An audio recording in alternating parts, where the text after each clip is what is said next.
வானின்றுலகம் வழங்கி வருவதால் தான் அமிழ்தம் என்று உணரற் பாற்று. காலந்தவறாது நமக்கு தேவையான அளவு வானம் மழை பெய்து வருவதால் மட்டுமே அனைத்து உயிர்களின் உயிர்காக்கும் மருந்தாகிய அமிர்தம் என்று நாம் உணர வேண்டும் என்கிறார் நம் வள்ளுவர் பெருந்தகையார். துப்பார்க்கு துப்பாய துப்பாக்கி துப்பார்க்கு துப்பாய தூவும் மலை.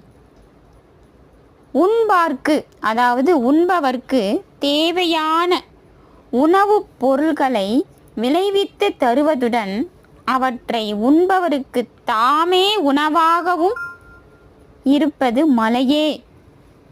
உண்பவருக்கு தேவையான உணவுப் பொருள்களை விளைவித்து கொடுப்பதுடன் மட்டுமல்லாமல் அவற்றை சாப்பிடுபவர்களுக்கு தாமே உணவாக இருப்பது மலையே என்று சிறப்பித்து கூறுகிறார்.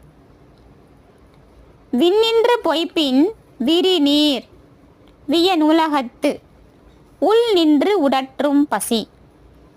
மேக கூட்டம் வானில் கூடி நின்று மழை பெய்யாது பொய்த்துவிடின் மழை பெய்யாது போய்விடின் எங்கும் நீரால் சூழப்பட்ட இப்பரந்த உலகில் உள்ள அனைத்து உயிர்கள் பசியால் வாடிவிடும்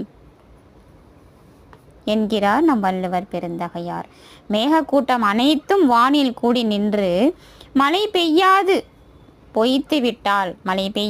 போய்விட்டால் எங்கும் நீரால் சூழப்பட்ட இப்பரந்த உலகின் உயிர்கள் அனைத்தும் பசியால் வாடிவிடும் என்று மலையின் சிறப்பை வான் சிறப்பு என்ற தலைப்பில் மிகச் சிறப்பாக உணர்த்தியுள்ளார் நம் வள்ளுவர் பெருந்தகையார்.